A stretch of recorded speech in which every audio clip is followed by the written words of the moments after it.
Buenas tardes. Hoy en día prácticamente todo lo que hacemos genera datos. En los últimos 3 años se han generado más del 90% de los datos que existen en el mundo. Y esto se acelera cada vez más. Los datos hacen a algunas organizaciones más eficientes y a las personas nos facilitan nuestro día a día al predecir el conocimiento del tráfico, del clima o de nuestros coches o del comportamiento de nuestros coches que generan datos de manera masiva. Aquellas organizaciones que consiguen utilizar la información de manera correcta consiguen aumentar su eficiencia y mejorar su competitividad en un entorno cambiante y agresivo.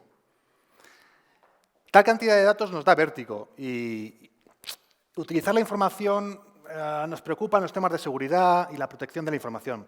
Pero, de hecho, la protección de los datos no es un problema, sino la oportunidad de liberar el uso de los datos de dudas. Es la oportunidad de marcar la diferencia entre la intromisión y la utilidad. Andorra Telecom se lanzó al reto de buscar herramientas para poder hacer uso de la información masiva que a día de hoy generamos con nuestros smartphones, manteniendo como prioridad la privacidad de los datos y la mejora del servicio al usuario como objetivo.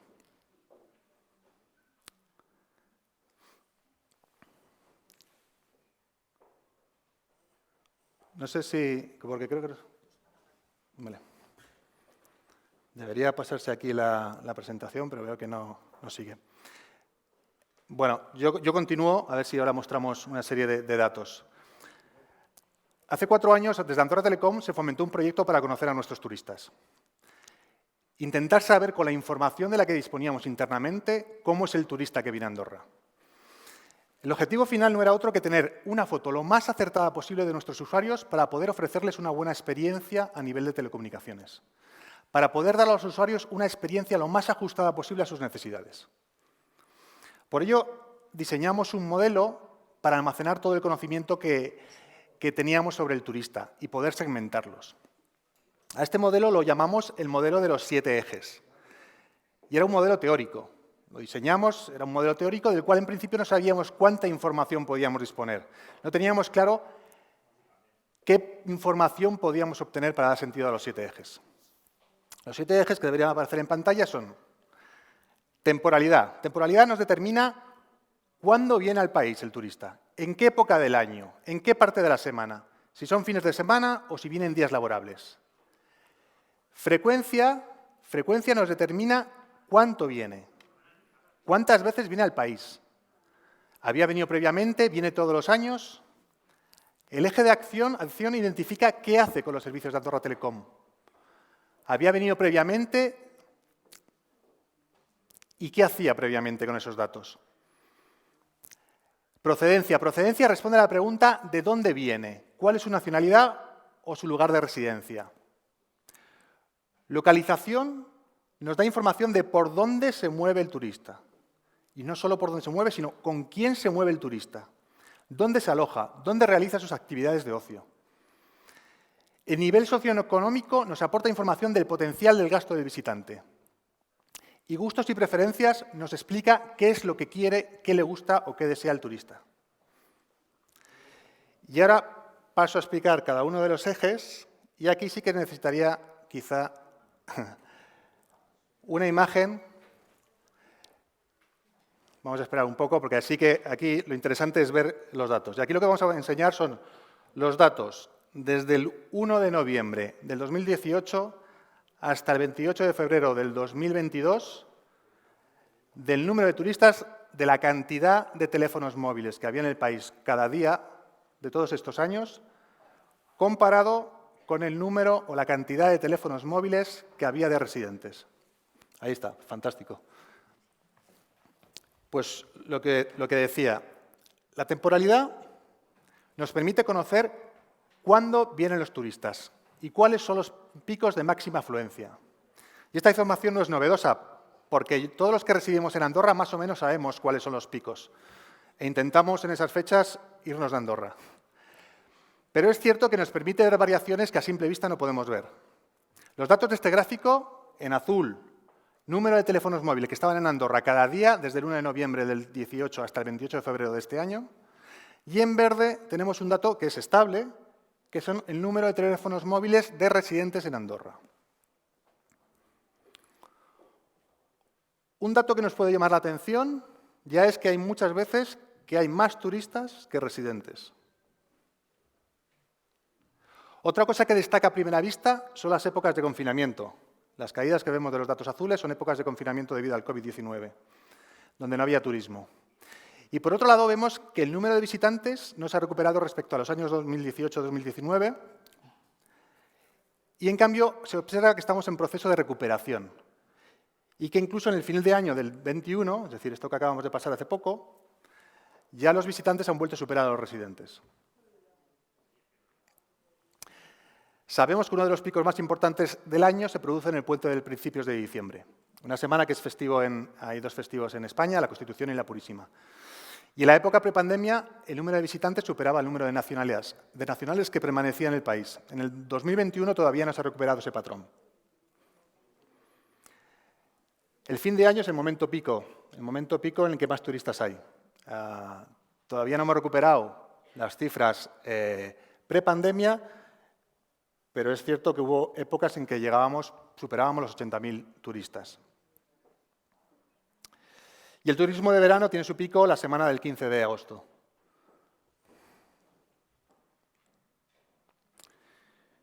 Frecuencia.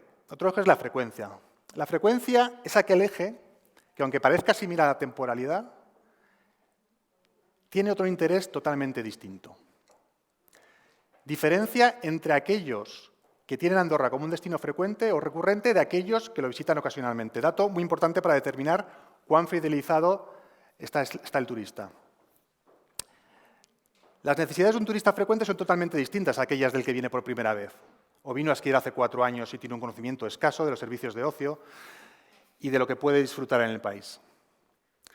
Sabemos que el número de turistas que han venido al país desde el 2018 hasta el 2021 sin fallar un solo año, cuando hablamos de turistas, hablamos de visitantes que han dormido al menos una noche en Andorra y que vienen entre 1 y 3 veces al año.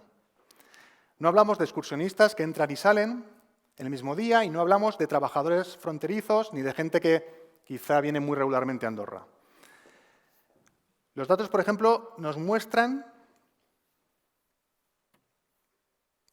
que 10.341 españoles han repetido vacaciones todos los años, 2018, 2019, 2020 y 2021, y que supone un 2% respecto al segmento de turistas españoles. Y más o menos entre el 1 y el 2% también corresponde a franceses, portugueses y británicos.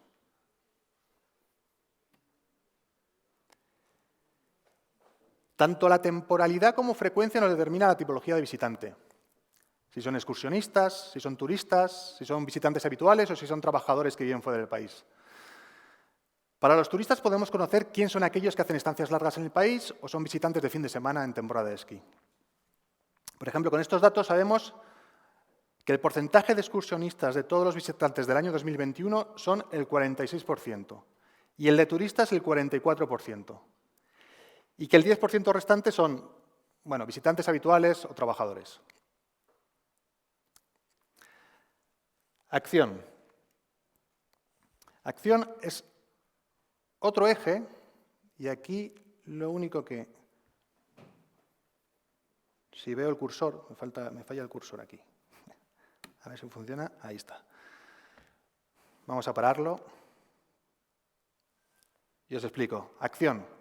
Acción hace referencia a qué hace la gente con el smartphone. ¿Cuántos datos consume? ¿Cuántas llamadas? ¿Y quiénes no hacen uso de las redes de telecomunicaciones nacionales? Ahora lo vemos entero, ¿eh? Vale, en este mapa podemos observar cómo es el comportamiento del consumo de datos en un día pico de la temporada de esquí. Son datos del 28 de febrero de este año. Lo que reflejan son consumo de datos por zonas, durante todo el día, de 0 a 24. Me gustaría ser capaz de ponerlo desde el principio y ver cómo por la noche el consumo de datos es muy bajo,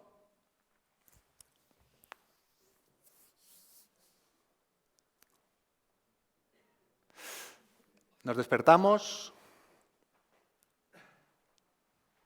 nos vamos a esquiar,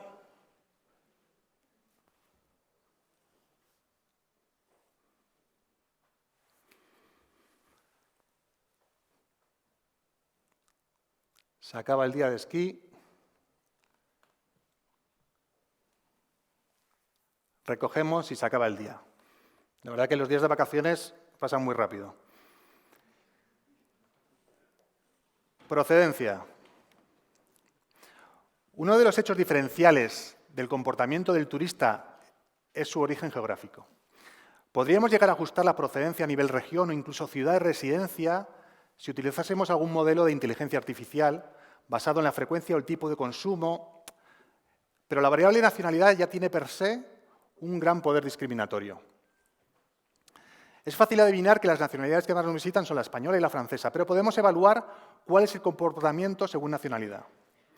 Por ejemplo, ¿dónde se alojan los turistas? Estos datos nos muestran 15 de agosto, mapa de la izquierda, de las 2 a las 5 de la mañana, ¿dónde estaban esos móviles? 30 de diciembre, 2 a 5 de la mañana, ¿dónde estaban esos móviles? ¿Y qué nos pueden decir estos datos? Si hacemos un análisis de estos días, podemos observar que en época de verano franceses predominan en Pas de la Casa. O en Soldeu el Tarté, españoles. Y el resto de nacionalidades tienen a alojarse en las parroquias bajas o en los valles del norte. En cambio, esto cambia en invierno.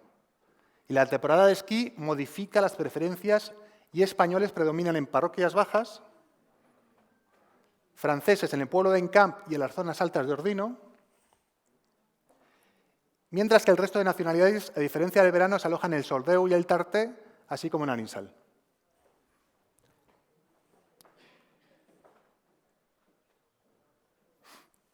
Si unimos los tres ejes, temporalidad, frecuencia y procedencia, podemos categorizar una nacionalidad concreta. En este caso, turistas búlgaros que en el 2021 aumentaron 29,29% respecto al año 2020. Sabemos que el 65% son excursionistas y que es un turismo principalmente de verano más que de invierno. El 44% de los visitantes de residencia búlgara vienen exclusivamente en época de verano, frente al 26%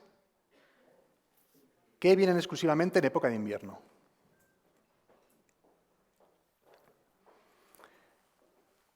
Localización. Actualmente los smartphones están continuamente enviando datos de todo tipo, a fabricantes o a empresas tecnológicas especializadas en la recopilación de datos. Nosotros como usuarios en el día a día hacemos uso de funcionalidades que nos dan. Miramos si hay atasco, por dónde voy a ir al trabajo, o miro a ver si hay el restaurante tailandés más cercano. La geolocalización es una de las informaciones que más nos puede aportar, no solo de manera directa, sino de manera indirecta. A través de un modelo de inteligencia artificial podemos determinar, por ejemplo, el nivel económico de un turista. De hecho, si por la noche estoy en un hotel de 5 estrellas y también me voy a cenar a un restaurante de estrella Michelin, probablemente mi poder adquisitivo sea alto. Puede que sea una ocasión especial, pero bueno, eso no va a ocurrir todos los días, ¿no? La geolocalización, y no la geolocalización exacta, sino que nos vale con la aproximada, nos puede determinar cuánto se ha incrementado el turismo en una zona debido a un evento organizado que no había el año pasado. Y bueno, sigo teniendo el mismo problema con el cursor, pero lo explico. Mapas de la izquierda. Mapas de la izquierda, esto hablamos de la semana del 15 de agosto del 21. Un número total de turistas en azul.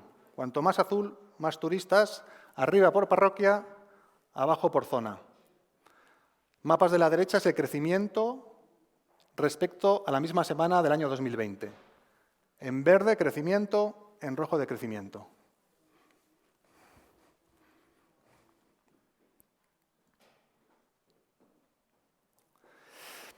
Bueno, y con toda esta información, la verdad que es mucha información, pero siempre me preguntan, ya, pero yo, ¿qué puedo hacer con esta información? ¿Qué es lo que hago con ella? Y de hecho es que muchas veces tenemos mucha información, pero no sabemos qué hacer con ella. Y este es un ejemplo concreto de qué podríamos hacer con esa información, ¿no? Y sería utilizarlo como herramienta de efectividad de campañas de comunicación. Podría saber cuánta gente ha sido potencialmente receptora de mi mensaje y ha sido potencialmente asistente a mi evento o a mi nuevo local. ¿Se puede medir eso? Sí, se puede medir. Dentro de nuestro eje de localización lo que tenemos hecho es distribuido una zonificación turística. Cada zona está diferenciada por un color distinto y cada punto es una localización de un visitante. En la zonificación aparecen zonas de mayor tamaño con puntos dispersos, correspondientes a las zonas de montaña, y otras pequeñas con alta densidad de puntos donde no hay ningún espacio vacío, que corresponden a zonas urbanas de alta densidad turística. Pongamos por caso que tengo una atracción nueva en una zona de la ciudad, un local, o un mercado en Escaldes, por ejemplo, que es el caso. Y me interesa saber la efectividad de mi publicidad exterior que he puesto en la entrada de la frontera con Francia, en el Pas de la Casa, o la que he situado en la entrada de la frontera con España. Me gustaría entender cuánta gente de la que ha podido ser impactada por mi publicidad ha asistido a mi evento. Los puntos azules determinan visitantes que han entrado por la frontera con Francia y los puntos rojos son visitantes que han entrado por la frontera con España, durante la mañana de un día concreto. La imagen del centro están todos los visitantes durante las horas de celebración de mi evento ese mismo día. Los puntos azules y los puntos rojos son aquellos visitantes que estuvieron en la zona de potencial impacto por la mañana y que por la tarde están en la zona donde se realiza el evento. Los puntos de color gris son aquellos visitantes que no estaban en la zona de impacto por la mañana. Puedo conocer cuánta gente que ha sido potencialmente receptor de mi mensaje y posteriormente ha estado en el lugar del evento. De hecho, puedo saber cuánta gente ha entrado por una frontera y por la otra, y puedo evaluar si un cartel de una frontera ha sido más efectivo que el otro cartel de la otra frontera. Puedo calcular cuánto es efectiva mi campaña si puedo compararlo con un día que no tenía esa campaña. Y puedo responder a, ¿debería mover mi inversión publicitaria de un canal a otro? Y la realidad es que, pues no lo sé, pero como mínimo tengo un dato muy concreto que me puede ayudar a tomar esa decisión.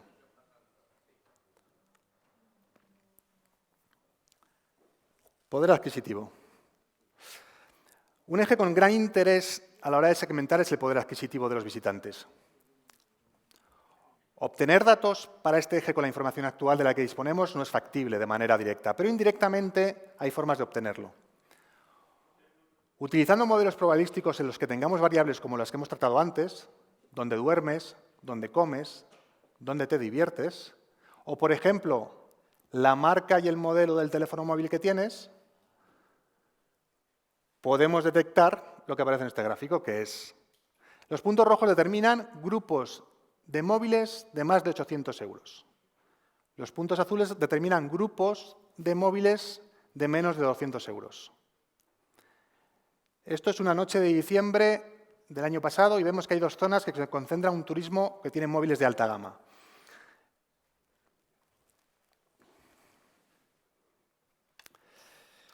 Y el último eje es el de interés, hobbies y preferencias. Todos los ejes que hemos trabajado hasta ahora, o los que hemos tratado hasta ahora, se deben trabajar con responsabilidad y teniendo claro que la información es sensible y que, por lo tanto, es responsabilidad nuestra, quienes tenemos los datos, del buen uso de las mismas.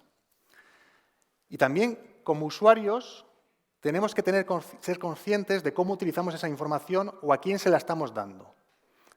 Es decir, tenemos que tener en cuenta que si yo subo una foto cuando estoy de vacaciones a una red social, es posible que alguien con un poco de ganas y algo de conocimiento pueda averiguar dónde vivo y pueda saber que no estoy en casa.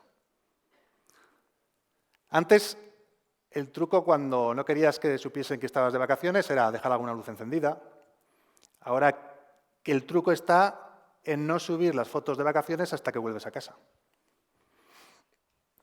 Gustos y preferencias es un eje que podría aportar un valor extraordinario a la hora de microsegmentar. Una información para predecir el conocimiento de cuáles son los intereses o gustos de un usuario es a través del uso de aplicaciones.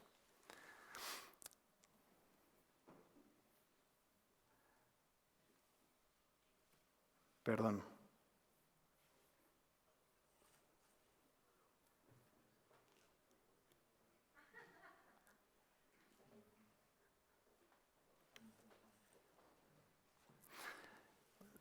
Continúo. El estudio decía que normalmente un teléfono medio suele tener unas 80 aplicaciones en el móvil y de las cuales solo en mitad se utiliza habitualmente, o utilizamos habitualmente. Y de hecho es que solo con conocer 5 o 10 de esas aplicaciones que utilizamos habitualmente, eso dice mucho de nosotros, cómo somos. Habla de lo que nos gusta, en qué empleamos el tiempo, cuenta si me interesa el fútbol, si tengo un buscador de restaurantes, nos explica si soy deportista o al menos si me gustaría serlo. Nos puede indicar si me gusta jugar con el móvil o lo utilizo para seguir los mercados financieros, o incluso si mi pasión es comprar online. Hay una agencia que realiza un estudio anual a través de encuestas sobre el uso de aplicaciones móviles. En el 2021 nos dice que el 90,7% hace uso de aplicaciones de mensajería y el 88,4% de redes sociales. Ya lo interesante viene cuando sabemos que el 52% de los usuarios juegan con el smartphone y que el 69,4% utiliza alguna aplicación de compra online, o que el 29,4% utiliza alguna aplicación de fitness. Esta información, difícil de conseguir, pero sería muy valiosa si queremos adelantarnos a que el visitante nos diga qué le gusta, ¿no? Podemos prever qué sería para ese turista una buena experiencia y ofrecérsela antes de que la busque. Los datos de este estudio reflejan categorías de aplicaciones, pero si podemos llegar más a fondo y si podemos llegar si la aplicación de deportes es de tracking de mi rendimiento esquiando o para seguir los resultados de Barcelona, puedo configurar mi oferta para servir a este usuario. Un 38% de la población española que tiene un smartphone se ha descargado alguna aplicación de deportes en el 2021 y el 32% alguna aplicación de belleza. Incluso el 24% se ha descargado alguna aplicación de contenido infantil. Muy probablemente estos usuarios tengan hijos pequeños y muy probablemente hayan viajado con ellos a Andorra. Y muy probablemente tenga interés en tenerlos entretenidos y esté receptivo a una experiencia que le podamos ofrecer para que sus hijos se lo pasen bien. ¿Qué es la microsegmentación? Microsegmentación es el proceso de generar múltiples segmentos de potenciales usuarios que permitan al marketing ofrecer un mensaje adecuado, perfilado por la demanda y no por la oferta. Cada uno de estos 7 ejes que hemos visto nos da una información del turista. Y a un gran porcentaje de los usuarios no le importa compartir la información si con ello obtiene una buena experiencia. No solo permite identificar qué le podemos ofrecer en tiempo real, sino adelantarnos mediante modelos predictivos sobre qué le va a interesar.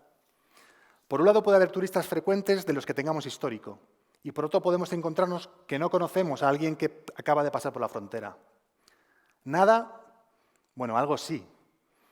Ese usuario va generando información cada segundo y puede reubicarse en el microsegmento adecuado según va realizando actividades en el país.